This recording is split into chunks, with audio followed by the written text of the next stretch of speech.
అదే RTV app వార్తల్ని క్షణాల్లో చదివే అవకాశం ఉంటుంది. ఒక న్యూస్ పేపర్, ఒక టెలివిజన్ ఛానల్ మీ చేతుల్లో ఎప్పుడూ ఉంటాయి.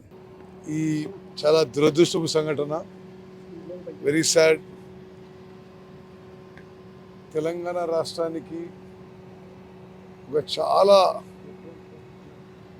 మేలు చేసే ఈ ఇరిగేషన్ ప్రాజెక్టు ఈ విధమైన కొన్ని ప్రకృతి వైపరీత్యాల వల్ల యాక్సిడెంట్ జరగడం, ఆ రెస్క్యూ అండ్ రిలీఫ్ ఆపరేషన్స్ పురోగతిని సమీక్షించడానికి నేను రావడం జరిగింది. అంతర్జాతీయంగా భారతదేశంలో నలుమూల నుంచి ఈ టనల్ యాక్సిడెంట్ విషయంలో నిపుణులందరూ కూడా ఇక్కడ ఉన్నారు.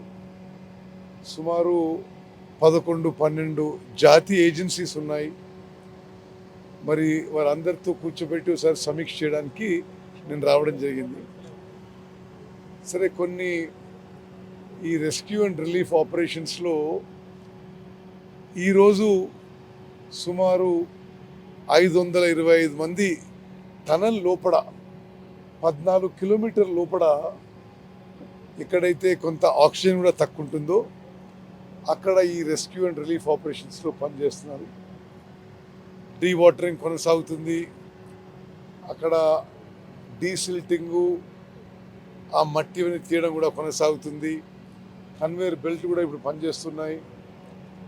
మరి భారత సైన్యం పూర్తి స్థాయిలో ఈ ఆపరేషన్ పికప్ చేయడం జరిగింది.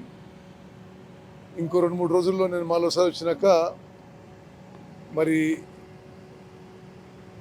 ఈ ప్రోగ్రెస్ గురించి మేమేం ఎక్స్పెక్ట్ చేస్తున్నాం గురించి నేను మళ్ళీ 11th వస్తాను. ముఖ్యమంత్రి గారి స్థాయిలో మరి వారు ఇక్కడ రావడమా, హైదరాబాద్లో 11వ తారీఖు సమీక్ష ఉంటుంది. ఆ తర్వాత మేము ఒక ప్రకటన చేస్తాం.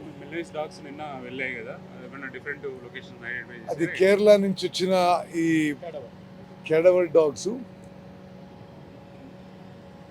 3 మరి శరీరాలు ఉండే చోట ఆ ఇండికేషన్ ఉంది. అక్కడ ఆ ఉత్తరకాశీ నుంచి వచ్చిన ర్యాట్ మైనర్స్ వాళ్ళు తవ్వుతున్నారు. బహుశా రేపటి వరకు తెలుస్తుంది. పరిహారం విషయంలో ఏమైనా ప్రభుత్వం నిర్ణయం తీసుకుందా? తప్పనిసరిగా, అంటే మేము వాళ్ళు ఇక లేరు అనే ఒక నిర్దిష్టమైన డెసిషన్కి వచ్చినప్పుడు మంచి స్థాయిలో కంపెన్సేషన్ ఇవ్వబోతున్నారు. లోపల ఇంకొంచెం క్రిటికల్ గానే ఉందంట కదా, ఆ టన్నెల్ అంతా కూడా క్రాక్స్ వచ్చినాయి. లోపలికి రెస్క్యూ టీమ్స్ అంటే 50 ఇప్పుడు 14 కిలోమీటర్ టనల్ ఇది. 13 కిలోమీటర్ల 950 మీటర్ల వరకు ఇప్పుడు అంతా క్లియర్గా ఉంది. చివరి 50 మీటర్లలో ఈ రెస్క్యూ అండ్ రిలీఫ్ ఆపరేషన్స్ చేయడము, ఎవరైతే లోపల పోతారో వాళ్ళకు కూడా లైఫ్ రిస్క్ ఉందనేది ఇప్పుడు ఎక్స్పర్ట్ చెప్తున్న విషయం. అందుకోసమే రోబోస్ తెప్పించాము.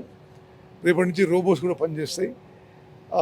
వాళ్ళు సరే అంతర్జాతీయ ఎక్స్పర్ట్స్ ఈ విషయంలో వాళ్ళు ఇప్పుడు నాకు చెప్తుంది ఏంటంటే, భారతదేశంలో ఇంత కాంప్లెక్స్ టనల్ యాక్సిడెంట్ ఇప్పటివరకు జరగలేదు.